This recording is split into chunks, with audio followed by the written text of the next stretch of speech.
Ya. Wah, nampak banyak utang itu. Masya Allah. Jangan ketawa ya, ulang. Masya Allah. Alhamdulillah. Kita bersyukur alhamdulillah. Tidak apa-apa banyak utang. Yang penting bisa dilunasi. Ya, tetap dekatkan diri kepada Allah. Karena Allah lah yang melunaskan semua hutang kita. Betul? Ya. Yang bahaya itu yang tidak mau melunaskan hutang. Nah, itu bahaya kan? Subhanallah. Dan yang paling terpenting hadirin Allah, kita masih diberi nikmat umur oleh Allah Subhanahu wa taala. Alhamdulillah. Tidak tahu lagi lah umur ini sampai kapan diberikan oleh Allah. Tapi yang tadi ngomong sama beliau ya kan, udah daftar haji sudah. Nah, ya umur alhamdulillah masih diberi. Tapi tahun kemarin apa yang terjadi? Ada berangkat haji hanya 5% saja, separuh dari yang biasanya berangkat. Yang biasanya 250-an, ya maka tinggal 120-an yang berangkat. Bukan hanya itu saja, usia pun dibatasi. Yang boleh berangkat di bawah 65 tahun. Dan sampai saat ini belum dicabut ini peraturan. Nah, Masya Allah. Sampai saat ini kita nunggu ini, belum dicabut peraturan ini. Dan peraturan ini bukan Indonesia yang buat, tapi siapa? Arab Saudi. Nah, makanya kadang-kadang saya mikir sampai sekarang, ya Allah, ini haji. Jangan-jangan nanti umroh pun bakal dibatasi umurnya. Nah, kan subhanallah. Maka hari ini saya pikir betul ketika beliau mengambil keputusan seperti itu. Ya kan? Sudah. Luluskan niat, laksanakan umroh. Ada masalah. Walaupun umur masih istilahnya diberi Allah Subhanahu wa taala. Nah, tetapi dengan batasan usia tadi kemungkinan Masya Allah, ya, kita mengkaji dengan segala prediksinya. Sadulah bismillah ambil untuk melaksanakan umroh, karena haji dan umroh beda ya. Kalau umroh kapanpun tiap bulan bisa terbuka untuk siapapun untuk dapat melaksanakannya. Sebab itu hadirin Allah, mudah-mudahan umur kita ini dipanjangkan oleh Allah Subhanahu wa taala. Siapa yang hadir hari ini ya dengan niatan memenuhi undangan Bapak Jamaluddin ini, mudah-mudahan umurnya dipanjangkan oleh Subhanahu wa taala dan dia diberi kesempatan oleh Allah untuk menginjakkan kakinya di dua tanah yang dimuliakan Allah, tanah Mekah dan Madinah. Amin ya rabbal hadirin rahimahullah. Tak lupa tentunya salawat dan salam mari kita haturkan kehadiran junjungan kita Nabi besar Nabi Muhammad sallallahu alaihi wasallam, pada keluarganya, sahabat-sahabatnya, dan mudah-mudahan kita yang hadir ini mari kita salamkan dulu kepada baginda Rasulullah. Assalamualaikum ya Sayyidi ya Rasulullah. Semua sama-sama. Assalamualaikum ya Sayyidi ya Rasulullah. Lagi sama-sama. Assalamualaikum ya Sayyidi ya. Belum kompak semua. Beri salam kepada baginda Rasulullah walaupun bukan di Madinah. Tapi insya Allah salam kita hari ini dari Allah dijawab oleh Rasulullah SAW. Semuanya sama-sama. Assalamualaikum ya Sayyidi ya Rasulullah. Mudah-mudahan salam ini dijawab oleh Rasulullah dan diberi keringanan bagi kita semua untuk ziarah ke makam beliau semuanya. Amin ya rabbal alamin. Hadirin rahimakumullah. Mungkin dalam pengantar ini, tausiah ini terkhusus kita sampaikan kepada ayahanda kita, orang tua kita, Bapak Jamaluddin. Sama umroh itu atau haji itu dengan ibadah-ibadah lainnya seperti sholat, puasa, dan juga zakat. Ada ketentuan-ketentuan yang sudah ditetapkan dalam syariahnya. Seperti sholat. Sholat kita laksanakan, tapi kalau tidak tahu tata caranya, gimana hasilnya Bu? Kalau sholat itu tidak tahu tata caranya gimana? Diterima apa tidak? Tidak. Tidak diterima, ya kan? Makanya ketika mendirikan sholat, tahu dari salah, dari takbir ihram sampai salah, tahu aturannya. takbirnya, kemudian baca doa-ifitahnya, baca fatihahnya, kemudian qiyamnya, rukuknya, sujudnya, sampailah salamnya. Begitu juga dengan puasa. Kalau tidak tahu tata cara puasa, gimana hasilnya? Diterima apa tidak? Tidak. Tidak terima itu. Sama sebelum subuh dah sahur.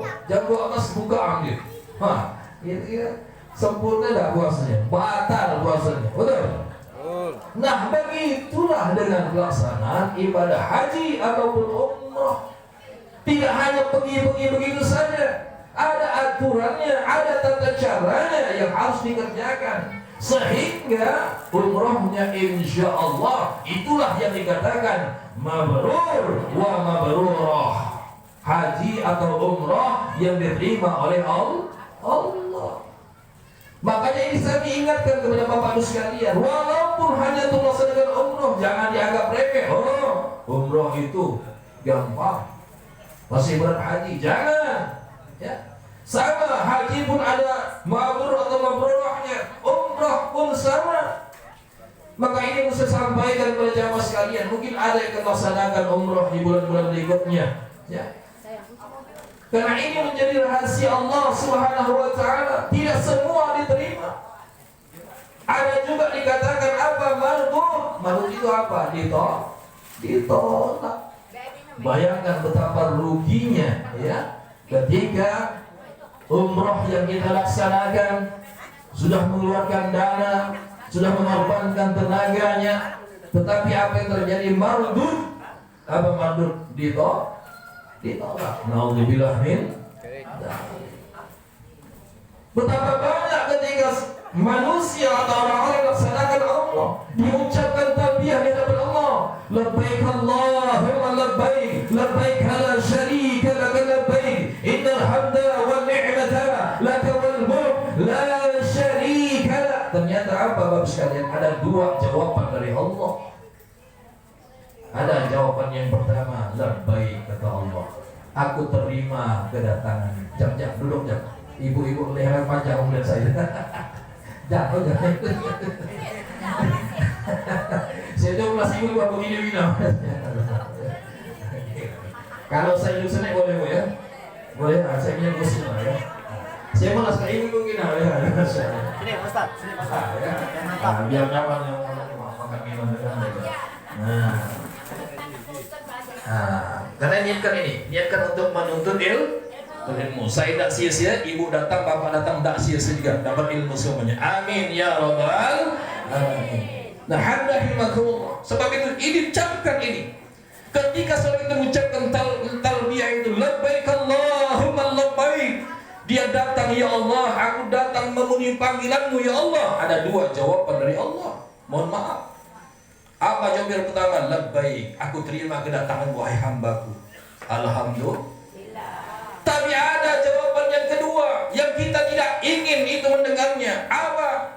Ketika seorang itu mengatakan labbaik Allahumma labbaik, apa kata Allah? La labbaik.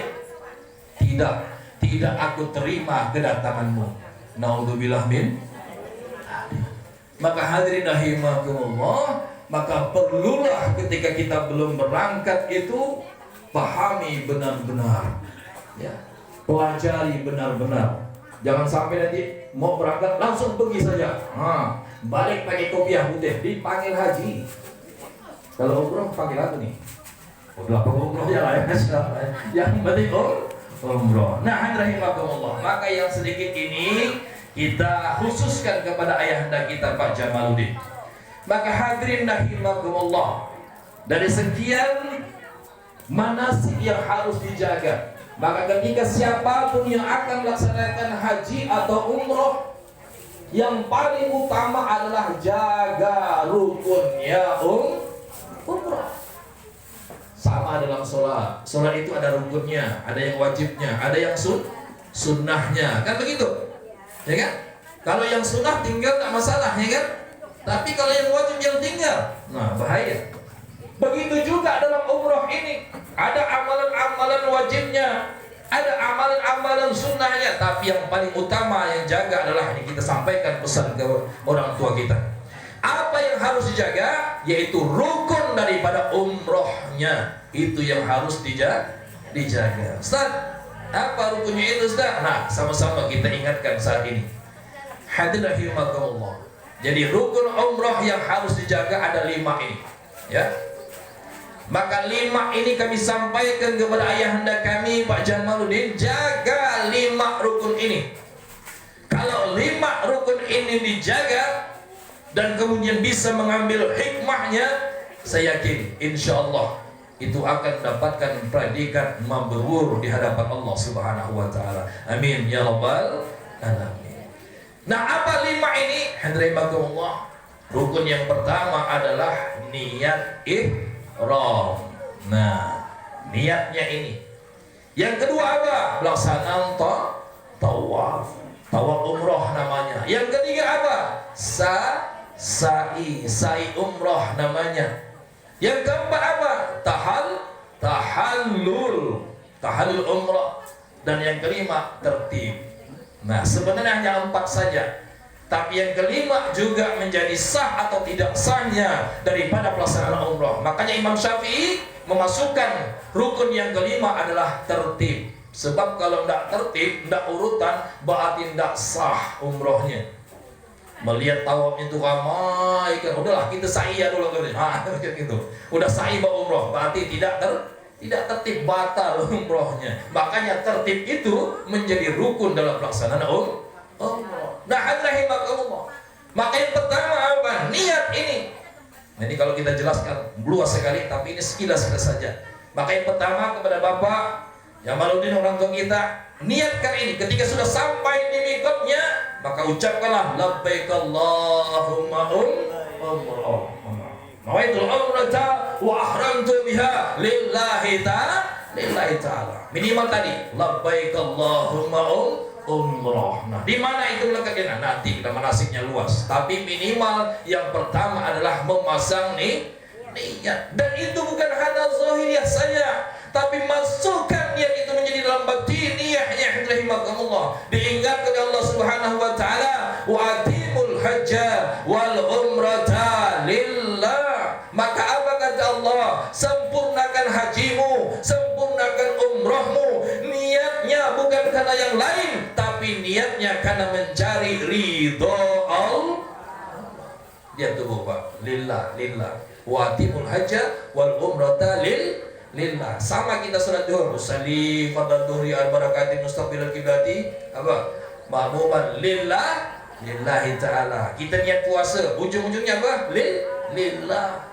Sama dengan umrah pun ujungnya lillah. Maka hari ini kita ingatkan kembali, siapapun yang mau melaksanakan umrah, luruskan niatnya semata-mata mencari ridho Allah, bukan karena tetangganya. Ya Allah, tetangga udah umroh dah berkali-kali dah, malu aku udah umroh nih. Jangan. Niatkan semuanya karena Allah, dan bukan karena panggilan. Nah, ini bahaya nih kalau kita panggilan. Maksudnya panggilan di masyarakat kita itu ada kebiasaan saja, Bapak Ibu sekalian, ya kan? Kalau orang haji baliknya dipanggil Pak Haji atau Bu Haji. Begitu ada undangan ditulis di situ, lupa nulis haji dengan hajahnya tuh, ada datang ada itu. Berarti ini dia tanyakan niatnya. Ya, mau dipanggil haji atau tidak dipanggil haji itu terserah. Kenapa? Niat kita hanya untuk mencari ridho Allah Subhanahu wa taala. Maka ini pun panggilannya karena semata-mata sudah diberikan rezeki oleh Allah Subhanahu wa taala, walaupun keroyokan tadi tidak masalah. Karena semuanya takdirnya kembali kepada Allah Subhanahu wa taala. Maka tadi luruskan niatnya. Maka rukun yang pertama adalah memasang niat tadi, labbaik Allahumma umrah. Kalau haji apa? Labbaik Allahumma hajjan. Nah, seperti itu. Kita belajar nih kita. Mudah-mudahan semuanya dimudahkan untuk pelaksanaan umrohnya. Amin ya rabbal alamin. Hadirin Allah. Yang pertama niat, dan pada hakikatnya luruskan niat itu semata-mata memenuhi panggilan Allah. Yang kedua apa? Rukun tadi, tawaf. Tawaf itu apa? Mengelilingi Ka'bah. Mohon maaf nih, mumpung masih ingat. sebelum ke tawaf tadi.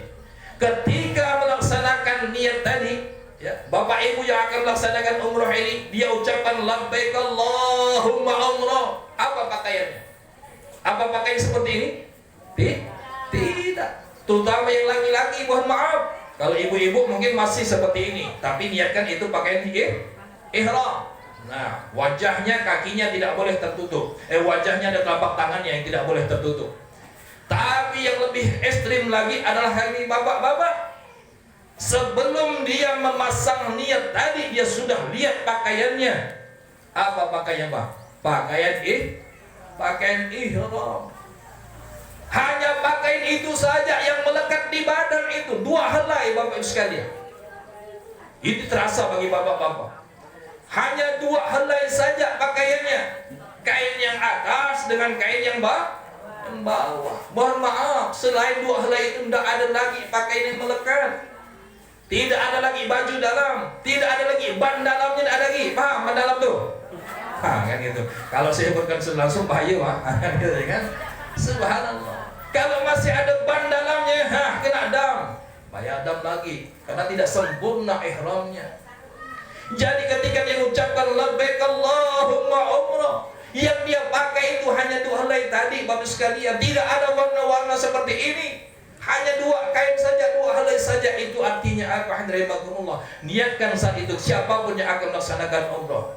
Di situ pelajaran yang paling besar diingatkan oleh Allah Subhanahu wa taala.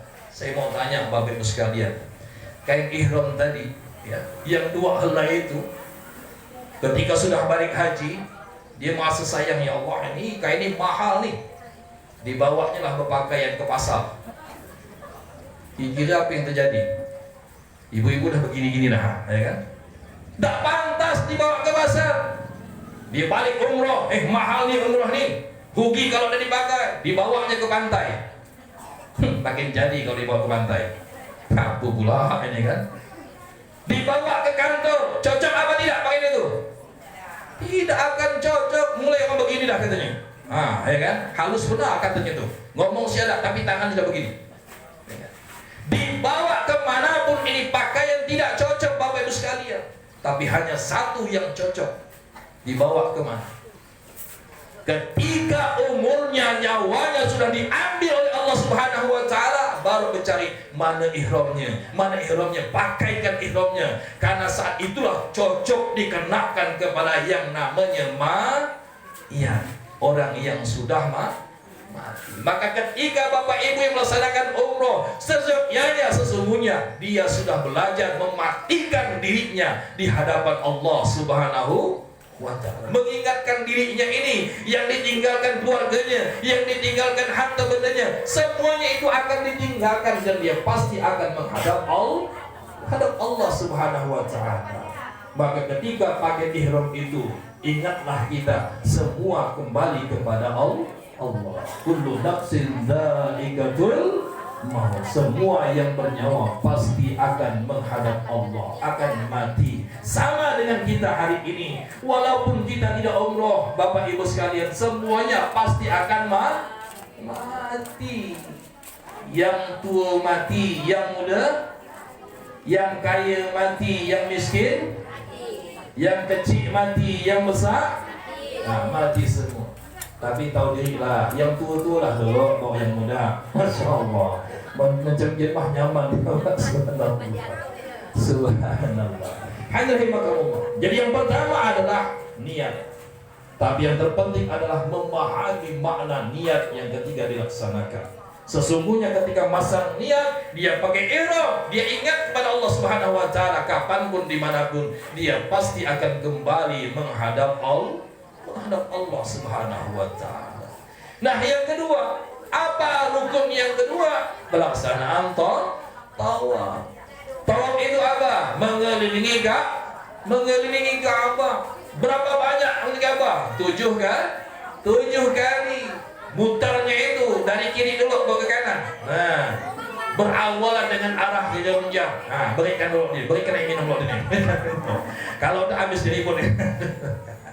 Berikan nih. Alhamdulillah. Konsentrasi. Kita belajar sebentar pagi ini. Subhanallah. Mudah-mudahan berkah. Amin ya rabbal alamin. Jadi yang kedua apa? Tawaf.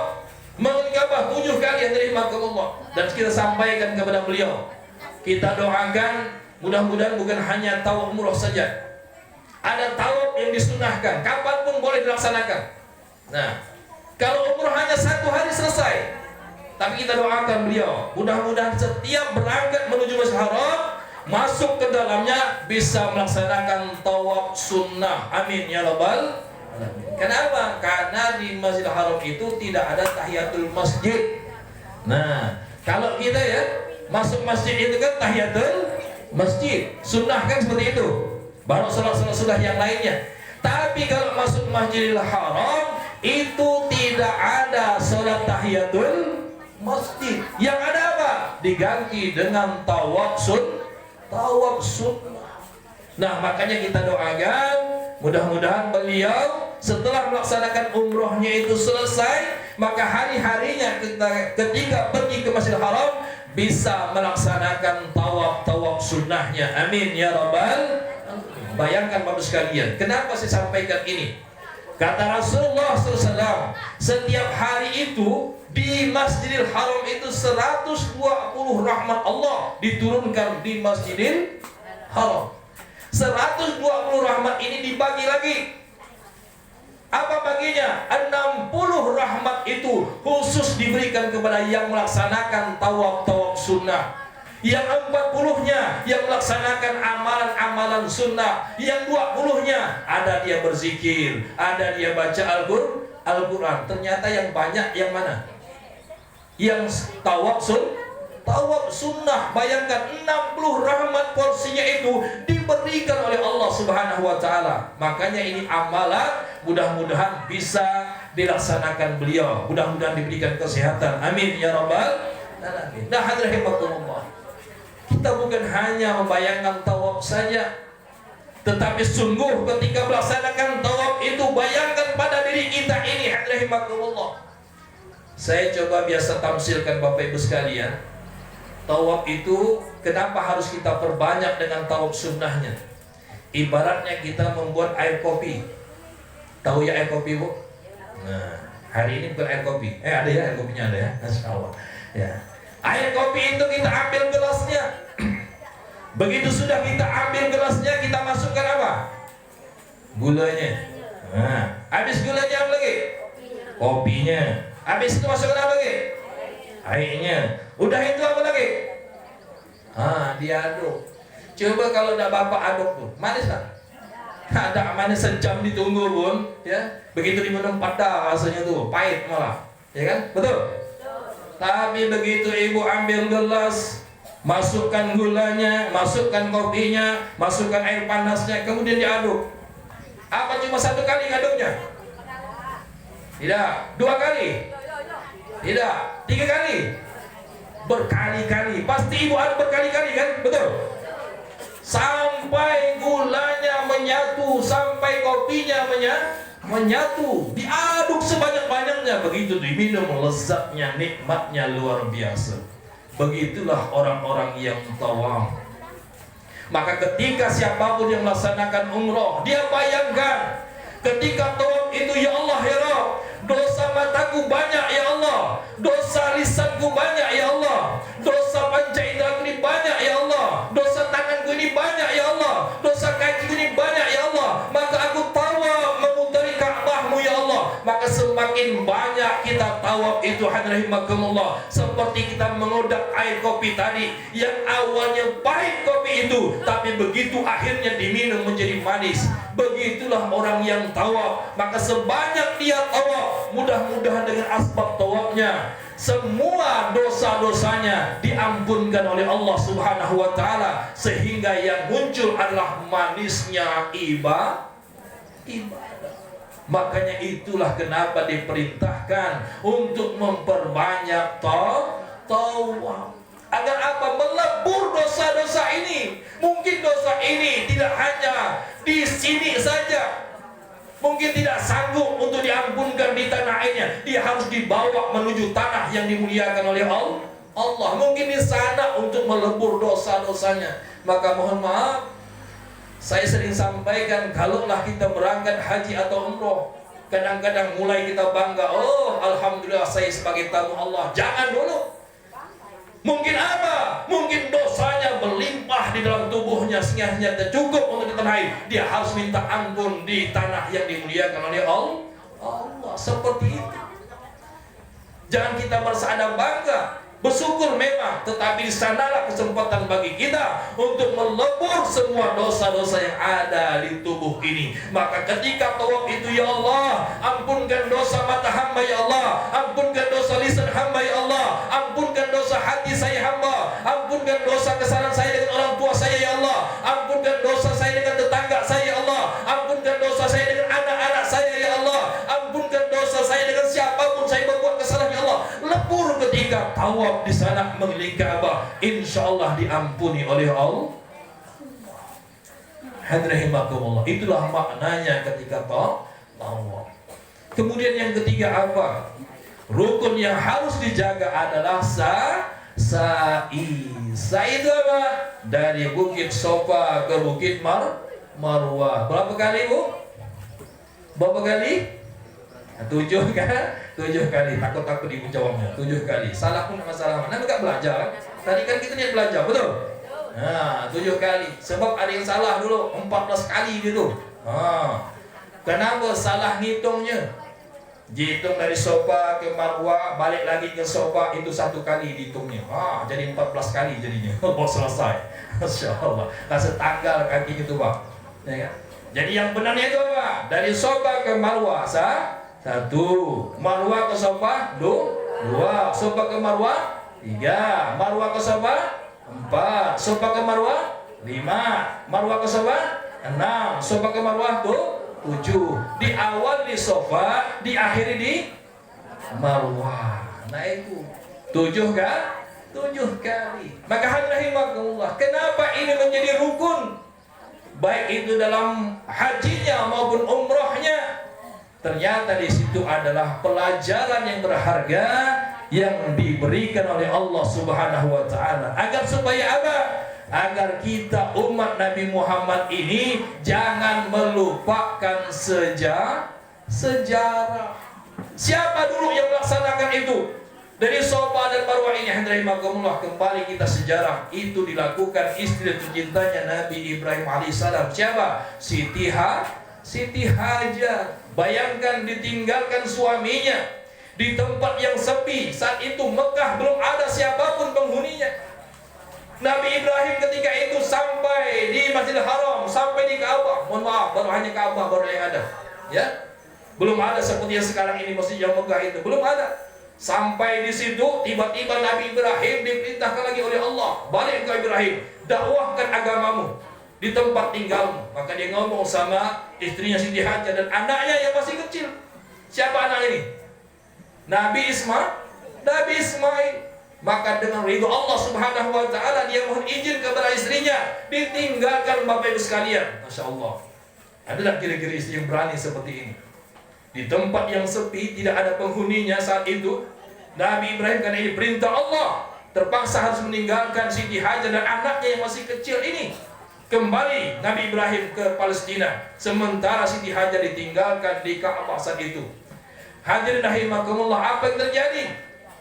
Tiba-tiba Nabi Ismail ini, ya Allah, nangisnya tak berhenti. Mohon maaf, air susu ibunya sudah kering. Maka apa yang terjadi? Kehausan yang sangat luar biasa, nangis sejadi-jadinya. Ismail masih kecil ini. Maka Siti Hajar pun dilihatnya lah dari jauh, ya Allah, macam ada air katanya di Bukit Sofa itu. Dikejarnya lah di Bukit Sofa itu.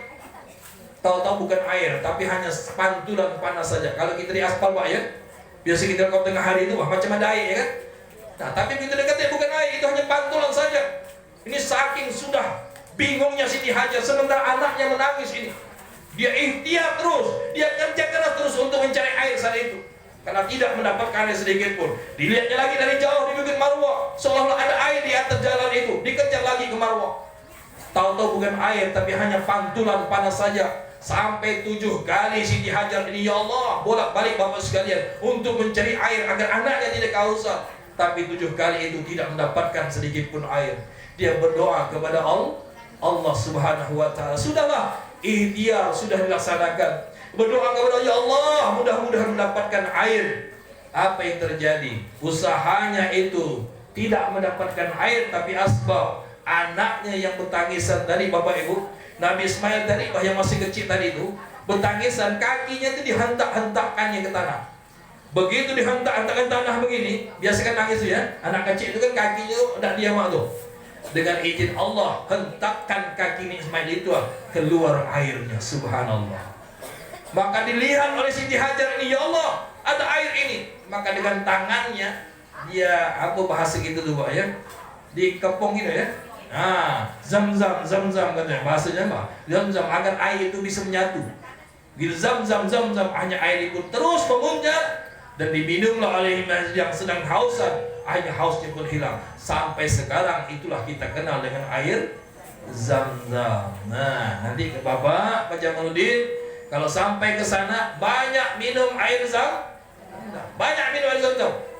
Tidak haus pun minum saja lah. Kita ngambil berkahnya. Mumpung di Mekah, mumpung di Madinah, banyak kan minum air zam-zam. Kenapa? Berkah air zam-zam itu luar biasa diberikan oleh Allah Subhanahu wa taala. Nah, rahimakumullah. Maka ketika sa'i itu apa yang bisa kita ambil pelajarannya?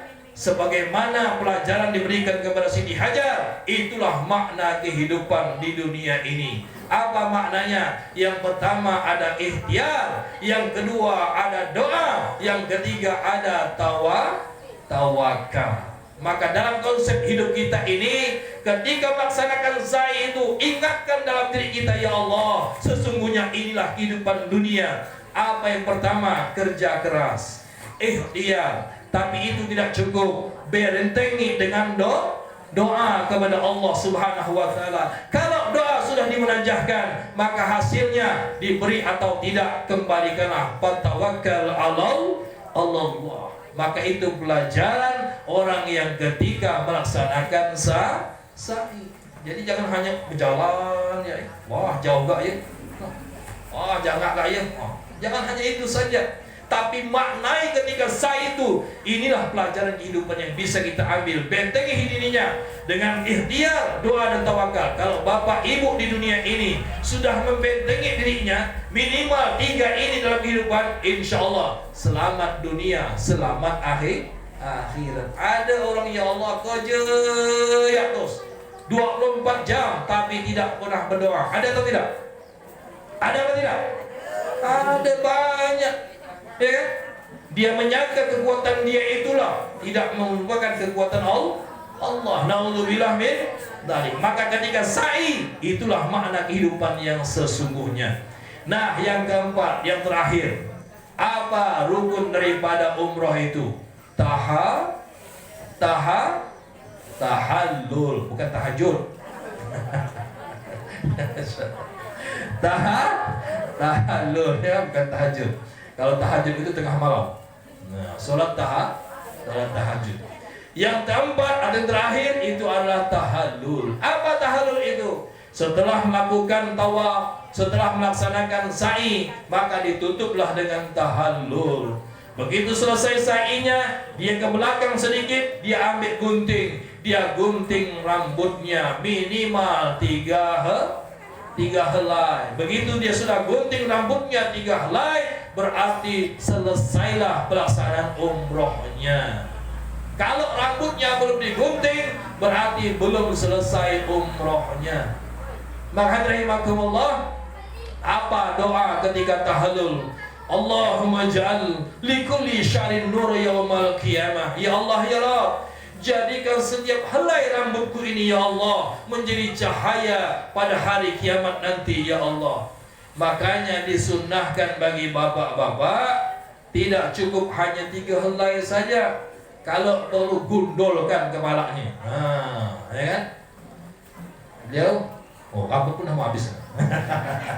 Ya masih itu rambutnya. Cukur. Ya. Dicukur habis. Kenapa tadi doanya? Ya Allah, jadikan setiap helai rambutku cahaya pada hari kiamat. Saya mau nanya, 3 helai dengan 100 helai teraman yang mana?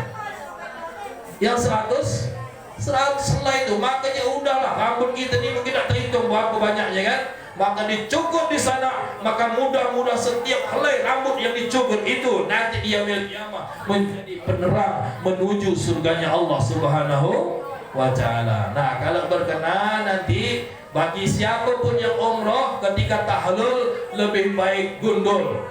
Ustaz udah ngomong itu, udah pernah belum? Udah pernah saya Pak, 2 kali 3 kali gundul lah. Subhanallah. Nah, tanya tuh sama Pak Haji gitu katanya kan. Subhanallah. Ya. Udah pernah. Kalau perempuan jangan digundul, ya kan? Perempuan hanya disunahkan 3 helai. Ambil saja ujungnya boleh, ya, di tepinya juga boleh. Kalau perempuan tidak disunahkan untuk menggunting habis, nanti bahaya, pambal suaminya nanti. Ya kan? Subhanallah. Nah, rahimakumullah. Nah, inilah yang harus dilaksanakan, ya. Ketika harus dilaksanakan, maka sempurnalah umrohnya di hadapan Allah Subhanahu wa ta'ala. Kita pesan kepada orang tua kita Pak Jamaluddin, mudah-mudahan bisa melaksanakan rangkaian ibadah apapun, baik di Madinah maupun di Masjidil Haram. Kita pesan ketika beliau berada di Madinah, apa yang dilakukan di Madinah, mohon maaf Bapak sekalian, kalau umroh itu paling hanya 3 hari di Madinah, paling lama 5 hari. 5 hari itu sudah banyak. Rata-rata orang yang umroh itu kan 12 hari, maka dia di Madinah itu hanya kurang lebih 4 hari saja. Maka 4 hari ini kami pesan kepada beliau, apa yang pertama? Jaga salat berjamaah di Masjid Nabawi. Itu yang pertama. Jaga 5 waktunya di Masjid Nabawi. Yang kedua apa?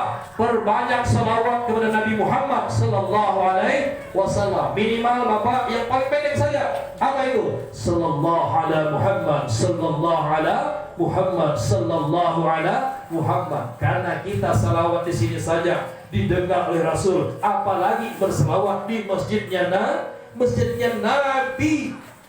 Maka rugi kalau tidak banyak salawatnya.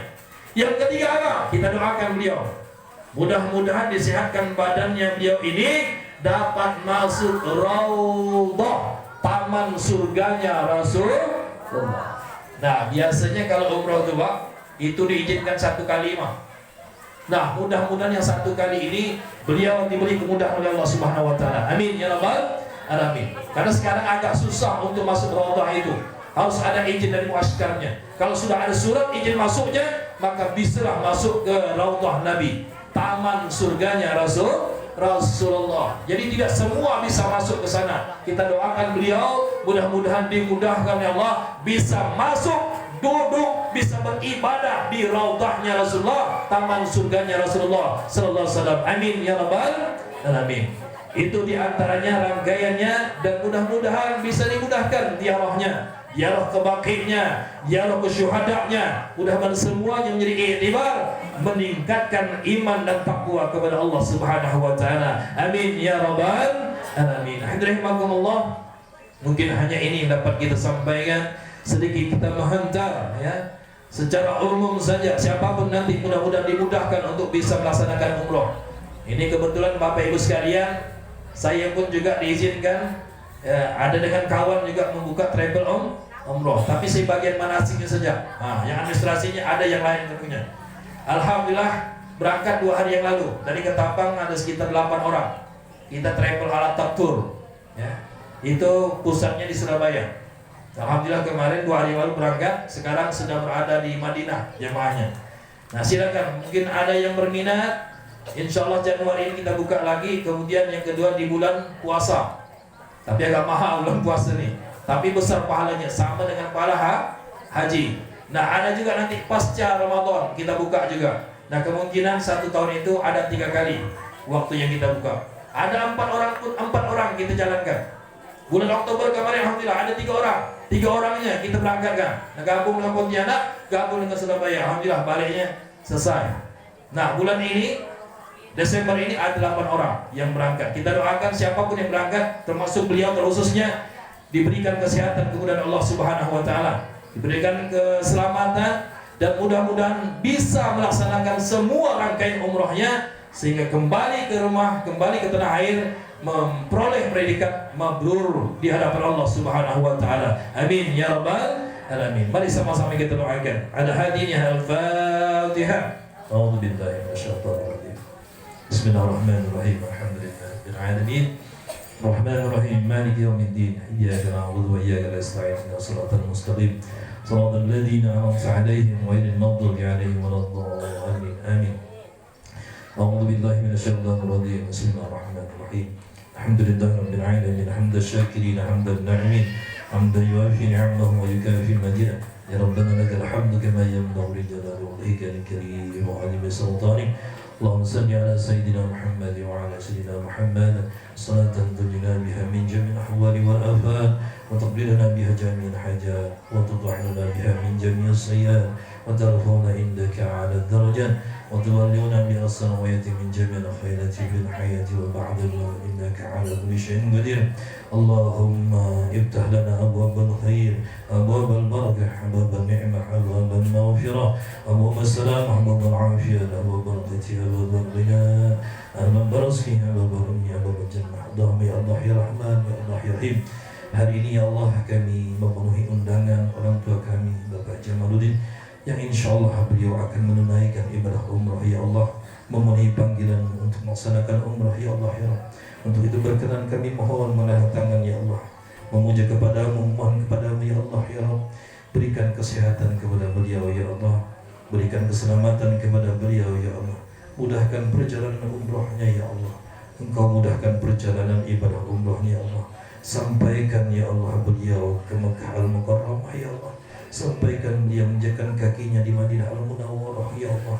Mudahkan bagi beliau ya Allah untuk ziarah ke makam Nabi Muhammad sallallahu alaihi wasallam ya Allah.